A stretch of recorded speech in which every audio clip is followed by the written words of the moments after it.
জুবিন দা আজি সকলো অসমবাসীয়ে তেওঁৰ কাৰণে প্ৰতিটো পলতে কান্দিছে। অসমবাসীৰ প্ৰত্যেকজন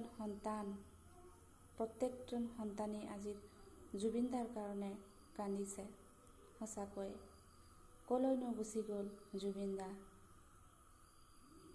কোন দেশতনো আছে। এনেদৰে গুচি গৈ সকলোকে বিষাদ সাগৰত এৰি থৈ গ'ল। ইমান ভালপোৱা, ইমান চেনেহ, ইমান মৰম যে মানুহৰ থাকে, তাক আমি দেখিবলৈ পাইছোঁ অসমবাসীৰ হৃদয়ত। অসমবাসীৰ প্ৰত্যেকগৰাকী সন্তানেই আজি জুবিন দাক লৈ ইমান মতলীয়া হৈ পৰিছে সঁচাকৈ। সেয়েহে জুবিন দাই প্ৰত্যেক গানৰ কলিটোক গাই জয় আই অসম বুলি সঁচাকৈ অসম সঁচাকেই আজি গৌৰৱান্বিত জুবিন দাক লৈ।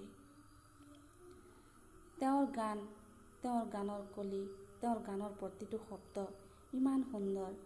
সঁচাকৈ গান এটা ৰচা কোনো সাধাৰণ কথা নহয়। মানুহ 10 ঘণ্টা বহি কাগজ কলম লৈ বহিলেও গান এটা মুখত নোলায় বা গানত ভাৱ স্পষ্ট হৈ নাহে, কিন্তু তেওঁৰ হৃদয়ত ইমান যে বিশাল সাগৰ, গানৰ সাগৰ ভৰি পৰি আছিল তেওঁৰ হৃদয়ত। আৰু সেই গানেৰে, সেই গানবোৰেই আজি তেওঁক মৃত্যুৰ মুখৰ পৰা তেওঁক লৈ আনি আমাৰ মাজত, সকলোৰে মাজত অমৰত্ব কৰি দিলে। যেন সকলোৰে হৃদয়ত চিৰদিনৰ কাৰণে তেওঁ অমৰ হৈ থাকিব।